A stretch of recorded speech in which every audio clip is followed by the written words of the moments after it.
एक बार एक बहुत बड़ा बिजनेसमैन एक छोटे से गांव में जाता है। उसका मकसद होता है कि उस गांव में एक बड़ी सी फैक्ट्री लगानी है।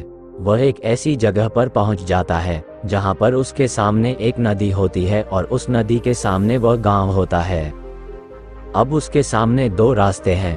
पहला ये कि वो सड़क के रास्ते घूमकर उस गांव तक पहुंचे, जिसमें लगभग 10 घंटे लगेंगे क्योंकि वहां तक पहुंचने का कोई डायरेक्ट रास्ता नहीं है। दूसरा रास्ता ये था कि वह एक नाव में बैठकर नदी के रास्ते उस गांव तक पहुंच जाए, जिसमें केवल 20 मिनट ही लगते। तो अपना टाइम बचाने के लिए उसने उस नाव के जरिए गांव तक पहुंचने का फैसला किया। वह नाव बहुत छोटी सी थी, जिसमें एक तरफ वह आदमी बैठा था जो नाव चला रहा था और दूसरी तरफ वह बिजनेसमैन बैठा था। नाव में बैठने के थोड़ी देर बाद उस बिजनेसमैन ने नाव वाले से पूछा, तुझे पता है तेरी नाव में कौन बैठा है? तो नाव वाले ने बड़े भोलेपन से कहा, नहीं साहब, मैं नहीं जानता। तब बिजनेसमैन ने कहा, अरे तू अखबार नहीं पढ़ता है क्या?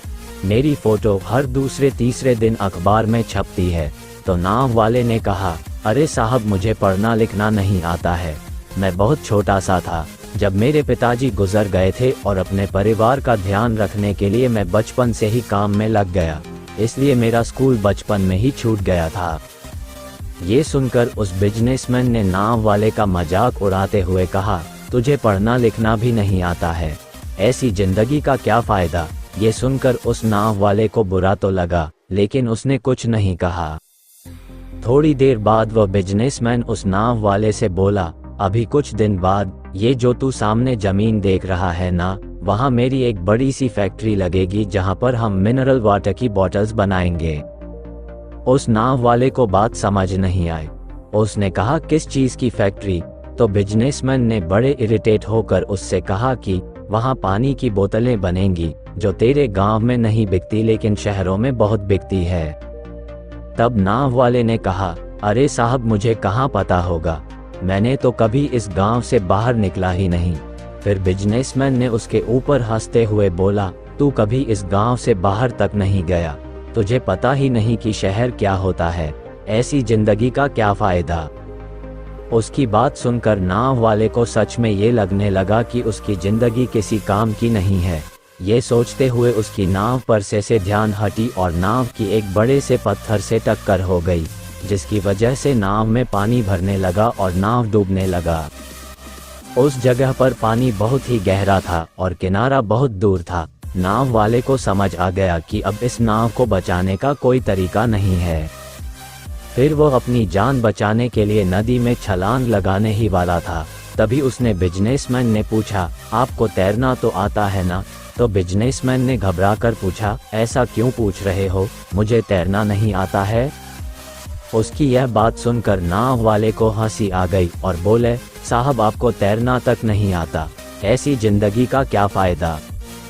ये सुनकर उस बिजनेसमैन को अपनी गलती का एहसास हुआ और हाथ जोड़कर उसने नाव वाले से कहा, तुम जो मांगोगे मैं तुम्हें वह दूंगा, बस मेरी जान बचा लो। तो उस नाव वाले ने कहा, अरे साहब, घबराओ नहीं, मुझे सिर्फ तैरना ही नहीं आता है बल्कि डूबते हुए लोगों को बचाना भी आता है। आप मुझे कसकर पकड़ लो, मैं आपको कुछ नहीं होने दूंगा। और फिर उस नाव वाले ने न सिर्फ अपनी बल्कि उस बिजनेसमैन की भी जान बचाए। तो हमें इस कहानी से एक बहुत बड़ी सीख मिलती है कि जिंदगी में कभी किसी की मजाक नहीं उड़ानी चाहिए या अपने से कम नहीं समझना चाहिए, क्योंकि हमें नहीं पता कि कब, कहां और कैसे किसकी जरूरत पड़ जाए। एक बार एक छोटी सी बच्ची हाथ में मिट्टी की गुल्लक लिए भागती हुई एक दवाई की दुकान पर गई। वह काफी देर तक वहां पर खड़ी रही, लेकिन दुकानदार का ध्यान उस पर नहीं गया क्योंकि वहां पर काफी भीड़ थी। उसने दुकानदार को कई बार बुलाया, लेकिन दुकानदार का ध्यान उस पर नहीं गया क्योंकि वहां पर भीड़ बहुत थी। फिर इस बच्ची को गुस्सा आया और अपने मिट्टी की गुल्लक को वहीं काउंटर पर जोर से रख दिया। इसके बाद दुकानदार और वहां पर खड़े सभी लोग उसे बच्ची की तरफ देखने लगे। दुकानदार ने उसे बच्ची से पूछा कि बेटे, आपको क्या चाहिए?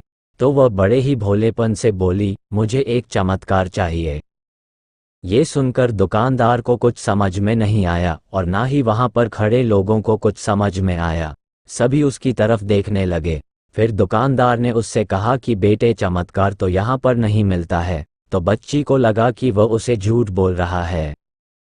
उसने कहा कि मेरे गुल्लक में बहुत पैसे हैं, बताओ आपको कितने पैसे चाहिए, मैं आज यहाँ से चमत्कार लेकर ही जाऊंगी। तभी काउंटर पर खड़े एक आदमी ने उससे पूछा कि बेटी क्यों चाहिए तुमको चमत्कार। तब उसे बच्ची ने अपनी कहानी बताई। अभी कुछ दिन पहले मेरे भाई के सर में बहुत तेज दर्द हुआ। मेरे पापा मम्मी उसको हॉस्पिटल ले गए। उसके बाद कई दिन तक मेरा भाई घर नहीं आया। मैंने बहुत बार अपने पापा से पूछा लेकिन उन्होंने मुझे कुछ नहीं बताया।